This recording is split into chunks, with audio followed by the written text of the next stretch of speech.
What's good guys? Ay isang magandang good morning na naman sa inyong lahat. At ari nga ay nagkayayaan kami dinay magkakaklase na gusto naming mag-swimming ngayon after na ring aming huling subject at toong pagkabanas ngayong araw. Brian, sa tayo lalangoy! Ay, saan? Walang diyong si Brian ay tulog lang dinadayo din sa school. Kay naman na and after nga naon ay arena at bit-bit na ng aking mga kaklase ang kanilang kamotoran at natapos na nga ang aming subject diyan ay tuong sabog na naman ng ulo sa taxation na iyon. Ari nga at di kami sasakay sa Bumblebee na Camaro ng aking kaklase ay talaga namang pandayo iyan at nilalaban nga daw niya iyan ng drag race at talagang wala daw na ipanalo. Ay FYI laang ay hindi kami katingdiyan ha. Ay talaga namang tong mahal na mahal namin ng aming pag-aaral. Ay sa katunayan nga ay pinaaga namin ang tapos ng aming klase sa aming prof nang kami ay makapag-swimming. At dahil wala nga kaming dalang gamit at aray biglaan laang ay di aray at nakahiram kami ng sort sa aming kaklase at toong wala kaming panglangoy at pamalit. Ay di aray bago nga kami lumubog sa Mariana Trench ay toong magpapakabusog muna ang mga person at talagang magugutom kami sa dali naming aray ay wala namang kabitbitan kahit anong pagkain ay di aray ang aming titirahin ngayon. Aray si Brian ay parang hindi pa nagpapaalam sa kanyang jowa na magsiswimming. Patay ka ngayon pag uwi mo at talagang matitikman mo ang World War 6. Ay di habang binabaybay namin ang South China Sea ay nandini na pala kami sa may kanto ng aming paglalangoyan. Dini kami maglalangoy sa may Malbar sa Alulod Baga-are. Ang kagandahan daw sa ilog na are ay holy water ang gamit kaya toong napakalinis. Ay sa sobrang kalinisan daw ay makikita mo na ang iyong kinabukasan. Ay di kami nandini na nga mga bossing. Saan parking ya? Doon sa baba? May parking tayo.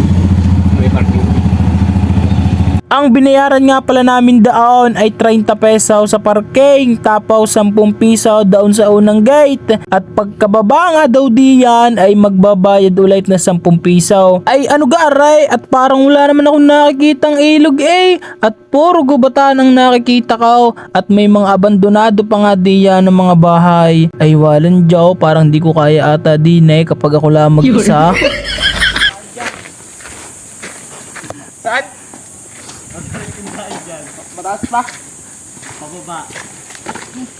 Ugaw.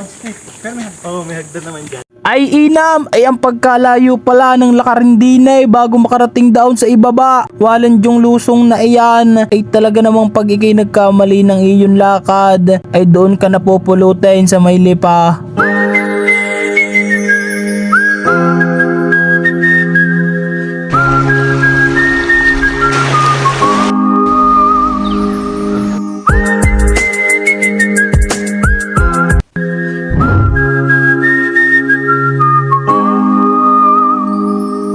Ay literal na hagdang-hagdang palaya ng aming bababaang aray at pagkadaming steps ng hagdan walang jaw ay napakaalangan pa ng iba ay talagang kailangan kumapit at pag hindi ka kumapit ay di ikaw ilagabang na daon sa ibaba. And after nga ng napakahabang prosesyon na iyaw ay nandini na nga kami sa may ilog at tuong din ay magbabayad pa rin kayo ng 10 piso para makalangaw. Parang hindi naman kakayanin na hindi magbayad ay patay sa lalaki ng katawan ng gwardiya dinay ay talagang paghagis sa'yo sa ilog ay lagabang ka na diyan. Ari nga at ang pagkadaming nalangoy dinay ayos na ayos at may mga isda din ay di katunayan nga iyaw na malinis aring ilog.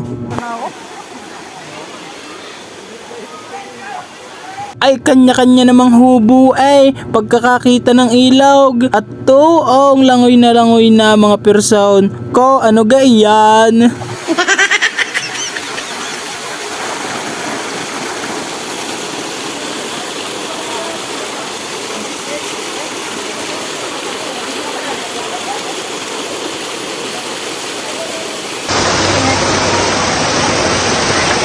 Hey, mga bisit. Yan.